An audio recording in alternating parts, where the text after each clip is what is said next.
We've got this Ask Me Anything Reddit for the next hour. So here we are. I want to take people's questions. Also on Twitter at Real Alex Jones. If folks tweet questions, we can say Alex Jones is doing a live Ask Me Anything on Reddit right now at the Donald. And then maybe people can tweet at that tweet. You guys can print those off and bring them to me. I'll do that as well at Real Alex Jones. As you can see, we're live right there with a feed as well. So where should we start here, Kit Daniels? Yeah, this first question, back in May, I met some South African farmers here in a bar in Austin. They told me about what was going on. So this question's spot on in my mind. And by the way, it's not just going on in Zimbabwe and everywhere where the whites basically brought in democracy, put people in. They bring communists in. The whites are first all robbed, then killed, driven out, and then mass famine and 1 billion to 1 inflation kicks in. Yes.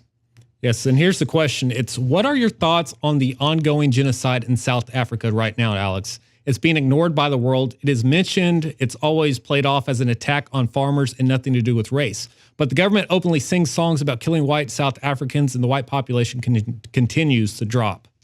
Well, humans are all tribal, and the dumbest way to handle things, but the most simple, is tribal. And the media has sold it that only white people's crap stinks, basically. Only white people engage in crime. Only white people are tribal. Only white people do bad things. And, you know, that's not true. Until the Renaissance, whites were just as barbarous as any other group, maybe more barbarous. You could argue that the Romans had real problems conquering those areas. I mean, most areas in Africa and other areas, they just make deals with people. Folks in Germany and Gaul and then in Brittany, what's Britain today, and the Picts and others were just unconquerable, basically. And we lived in caves. But because of Christianity and the ethos of Renaissance and ideas and the Black Plague that killed half the population in the 1600s, we had the Renaissance, the idea of free market, and that begun. And it's definitely the dominant system. And we've been just as barbarous and, dirty as any other group. But the claims that we are inherently somehow evil is the most backwards, Hitlerian garbage, but spewed by all the leftist groups who know that race is an empowering control mechanism and who are basically trying to turn minorities pouring in from the third world into racially organized gangs against whites, while telling whites to be politically suicidal and to be self-loathing and hate themselves so the globalists can basically conquer us and the third world populations. And yes, there are on average about, well, I saw the number last week, 47 farmers in South Africa get killed by ANC-connected communists. That's Nelson Mandela and Winnie Mandela's group. She would hang tires around little kids' necks and pour gasoline into them herself and wrote speeches and gave speeches how wonderful it was murdering Zulus. So let's just use South Africa as one sector to go over some basic history. The Zulus are one group. They got a small Zulu land over there. If you have South Africa, it's over in the right central quadrant. And then you've got ANC lands, and then you've got some Dutch lands, and then you've got English government playing Zulus, the other tribes, Dutch and Brits and French off against each other.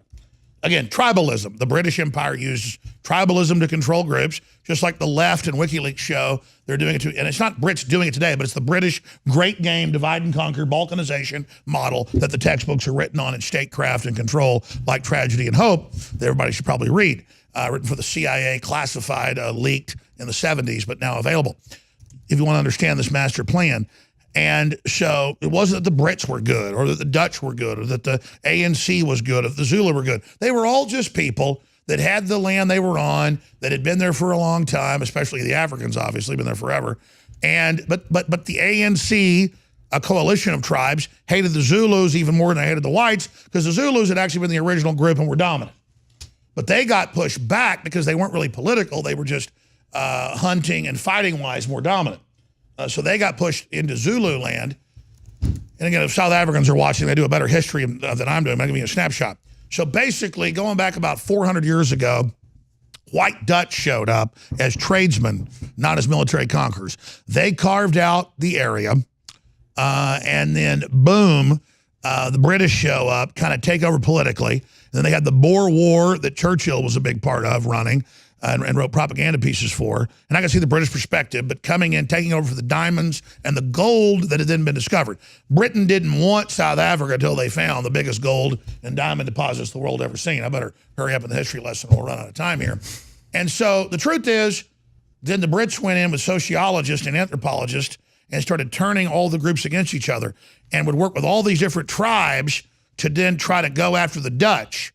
But then the Dutch got smart and the Zulus got even though they've been enemies, they kind of got together. And so it was all these different alliances, just like with Native Americans, different alliances with the French, the British, and the Russians, and the Spanish, and the Mexicans here. It's not like one group's good or one group's bad. It's constant jockeying, 3D chess, colonial stuff going on.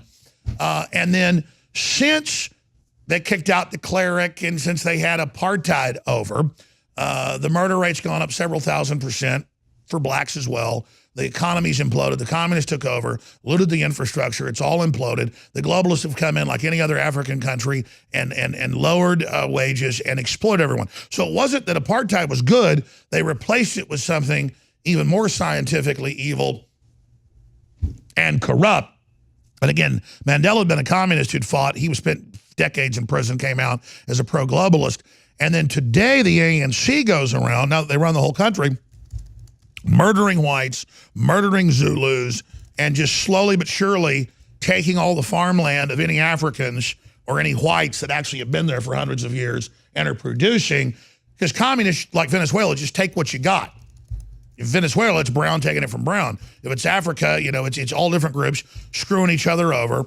And then now that's why the production's imploded. There's an average of 47 white farmers being murdered a week in South Africa. And the last of them are basically now fleeing because they've passed communist gun control, so people on farms can't even have guns to protect themselves. And then if you go into other African countries where this has happened as well, the same thing is ongoing. And now those countries have famine and economic collapse. And the governments, though, use the racism as a tool of control. And it's basically like a Third Reich against whites in Africa, kicking whites out. And it is causing it's a fact, a total implosion. And again, it's not that they're white, it's that they're Christian.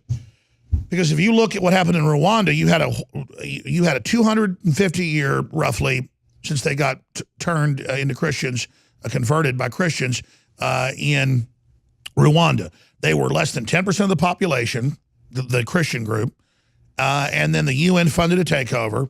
And then the animist black folks came in and murdered the minority, 9% Christian. And then now there was huge starvation and collapse. If you take Central and South America, especially South America, there's several countries down there, like Green Hell, what is that, Paraguay and others, where the only groups that actually produce food and everything are the Amish. They've also intermarried with the locals, so it's the opposite of being racist. And they went into wasteland areas and things and drilled wells, built it up, produced most of the country's food. And then now the governments are trying to raid and shut down the Amish. And then as soon as they do that, everybody starts starving to death. And it's because the Amish are Christian and they believe in producing food and long-term business instead of just running around murdering your neighbors and then you get to eat for a week, but then you starve. Because after you eat your neighbors' pigs and cows and eat their stores, there's nothing left. But if it's Christian Amish, it's just milk and honey and cheese and grain and buildings and clothing and everything and just prosperity because they're Christian. Now, I just spent 15 minutes on that one question, and I apologize. But yes, there is a giant genocide against Christians. The UN admits in the last decade, the murder of Christians has doubled. Most of them happen to be white, and it is hurting any area that you do it to. Yeah, I think basically if you know history, you know half the battle. We've taken Brain Force and made it Brain Force Plus. Now a 20% more in the bottle and an even more hardcore formula. You owe it to yourself to get these products. They really have worked for myself, my family. They have 5-star reviews by the thousands. InfowarsLife.com.